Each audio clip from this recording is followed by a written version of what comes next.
This week looks to be a rather interesting one for President Trump, not only dealing with the problems tied to the pandemic here in 2020, but a new report from the New York Times is adding some pressure here around the question surrounding President Trump and his tax history. The new report highlights that President Trump allegedly paid $750 in federal income taxes the year he won the presidency, and paid no income taxes at all in 10 of the prior 15 years, largely because of so many losses that stacked up that he reported on those returns. It also raises new questions about paying his daughter Ivanka Trump through his business organization in consulting fees that may have been misreported here as well. For more on that, I want to bring on Yahoo Finance's Rick Newman. And Rick, all of that is to say it's a big problem for him. But even beneath that, you're raising a different one here, talking about that this and the information that the New York Times got came from somebody close to him.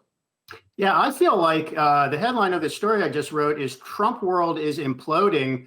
And I think that Trump faces really serious legal ramifications based on all these things we've been seeing in the New York Times and other news organizations have been publishing for several years now. So you just outlined some of the findings from this huge report in the Times. But the thing that I found most interesting is that it looks like somebody inside the Trump organization, or at least close to Trump, who knows about his finances, turned on him. So the New York Times is not saying where they got all this information, but it's very detailed. You can tell by the reporting, and they say they're going to have a lot more reporting to come. So this is not just a page or two of a tax return from 2005 like we've seen before. This is it sounds like a trove of documents about Trump's financial records. So they're not saying where they got this. In fact, they're not even releasing those documents because they're saying if they publish the documents themselves, that might give some indication of where they came from. So they're going to great lengths to protect the source or sources of this material. But look, I mean, it's like there's a mole in the Trump organization. And, this has been a very secretive organization until recently. And there's been so much coming out about how the Trump organization and the Trump family members evade taxes and perhaps dodge taxes illegally, perhaps, that I think this is going to spell legal trouble for Trump for a long time to come. Yeah, the legal trouble question is interesting because it's very different than the political questions and ramifications that might come in this election cycle, because those will linger for a while. And obviously, there will be time for prosecutors to dig into all this. But when you think about those political ramifications, obviously the debate coming up here, how might that play into all this, too, if you have President Trump once again, on his back foot in going up against Joe Biden here? What are you expecting, and maybe how this could play a part, and what else we should see play out on the debate stage? I honestly don't think this is going to have a huge political impact.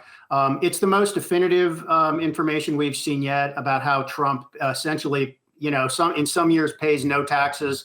There are some tax breaks that he takes advantage of, but perhaps some things that skirt the bounds of legality.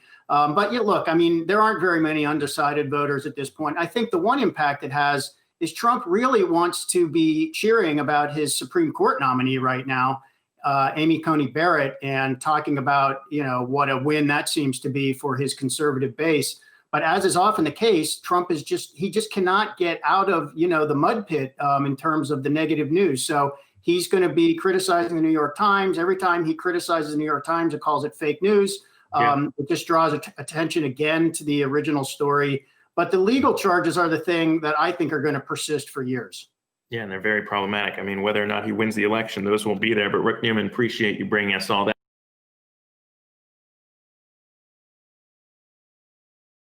Hey investors, Zach Guzman here. Are you interested in learning more about the markets and getting the latest financial news? Well, then click right here to subscribe to our Yahoo Finance YouTube channel.